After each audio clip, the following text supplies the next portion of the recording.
Hey everybody, Jim from Slick Cyber Systems in Whitehaven, Pennsylvania. I want to talk about cybersecurity briefly.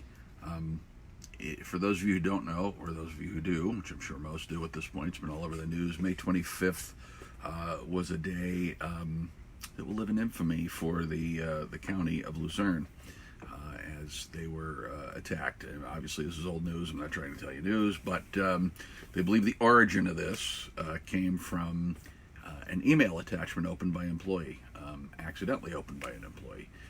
So, the comments that I want to make about this are really twofold. Number one, there is training to be had for the employees, and that is you shouldn't be opening any email, let alone an attachment, from anybody that you do not recognize or don't know who it is. If you are unsure, then you should be absolutely positively,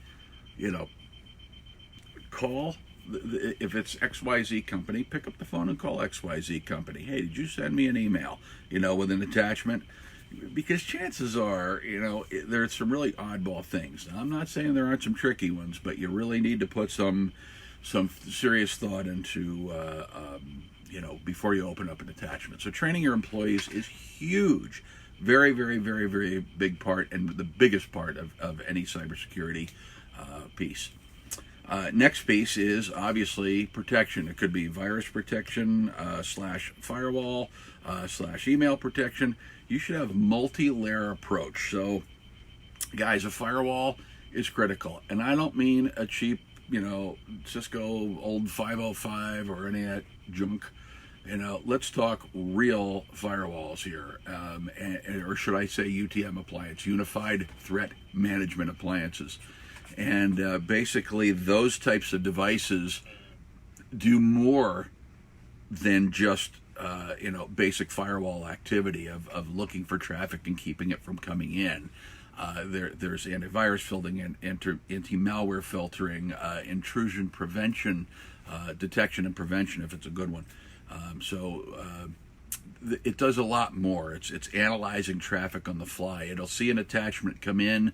A lot of these, like from SonicWall, we're a very large SonicWall dealer, a Barracuda dealer as well.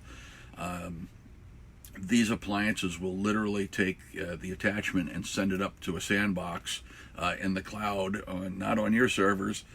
Open it up, and if there's a payload in there, it'll detonate there, and it'll be able to say, yeah, this is good, or no, it's bad. And then if it's good, it'll just return it, allow it through. So that's a serious and should be the first thing that should be done. From a client basis, the computers that are on your desk and your servers should absolutely have what they call endpoint security. People know what Norton antivirus is. I am not a fan personally. I think it's a CPU hog, but the general idea is here. You want something. WebRoot Anywhere is a great application. Viper, Malwarebytes. There's combinations of software that you need to run on the machine that will give you the correct recipe to try to as best to stop the bad guys from doing their part. Again, it's another filtration method.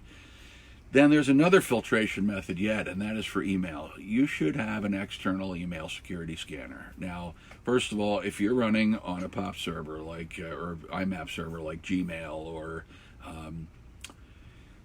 some non-company owned server that's I'll use the term free email your ISP gives you, GoDaddy or whoever. Guys, that's junk. It is not professional. It does not have any proper protection. They're going to tell you they do. Trust me, it's just junk. I'm not trying to bash them for a home user. I wouldn't even use that if I was a home user, probably knowing what I know. But we've got programs that we use that filter in the cloud. So before the email ever hits your email server, whether it's internal or external, Microsoft Exchange is the most popular. It's used in 90+% of email servers around the world. It doesn't matter what you're using. The bottom line is filtering that email. It's going to check and rip apart those goodies long before it even hits your firewall. So think about it. You have that protection, then it's the UTM appliance, firewall UTM appliance. That's ripping it apart, looking for it, and then your endpoint security is looking for it. So 3 times that piece of email or code has been analyzed before the user even gets it in their inbox.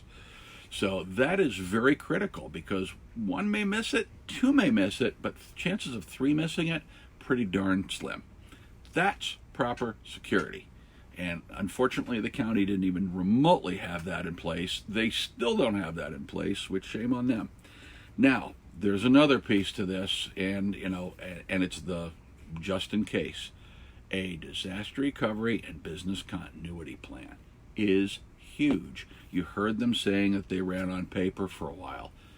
Guys, you've got to have some form of DR plan, disaster recovery plan. Disaster recovery, we always think of more of an IT. Business recovery is the business, the whole thing. It could be down to, the building burned to the ground, or we had a data breach. Where am I putting my employees? What paper forms they need? Do they need pens and pencils? Do they need a phone?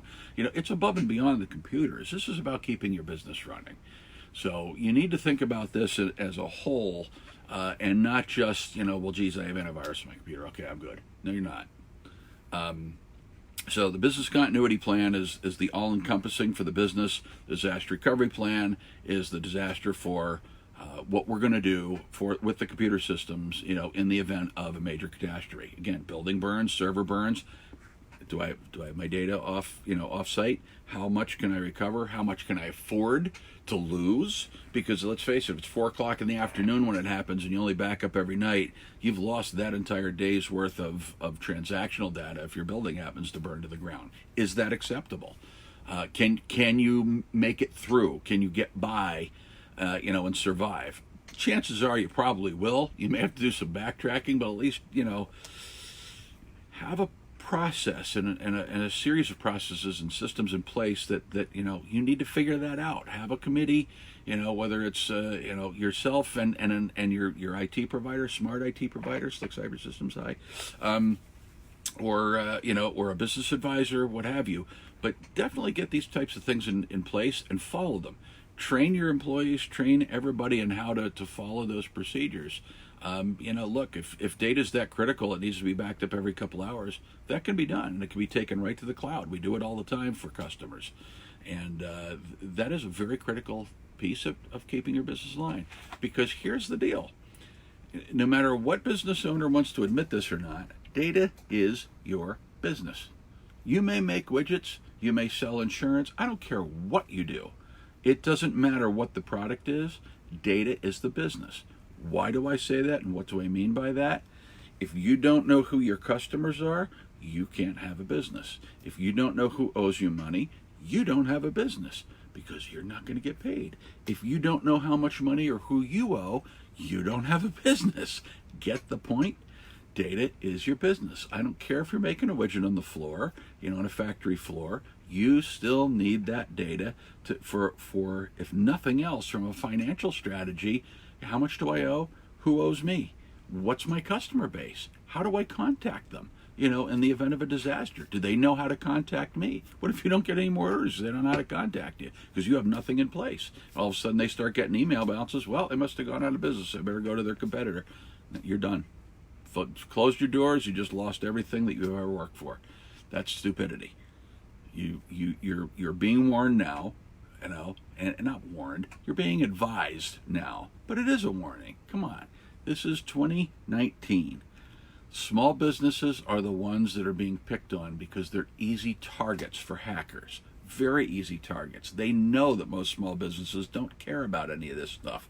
Or it's just such the final thing in their mind. They care about, chasing that next, sale or deal or customer. And that's important too, guys. I'm not saying it's not, but keeping your data and having these systems in place is every bit as important, because it requires both to keep the business ticking, right? So be smart. If you want an assessment, Slick Cyber Systems can offer you an assessment. We'll do a free assessment for you and let you know, where you're at. Give us a call, 570-371-5800, option 1. So that's Slick Cyber Systems and Sales. You can hit us at slickcybersystems.com on the web. But if you don't call, we can't help. So we'd love to help. We want to help your business. We want to make sure that you guys survive. You survive, the economy survives, we all grow. Have a wonderful and safe weekend. God bless. Cheers.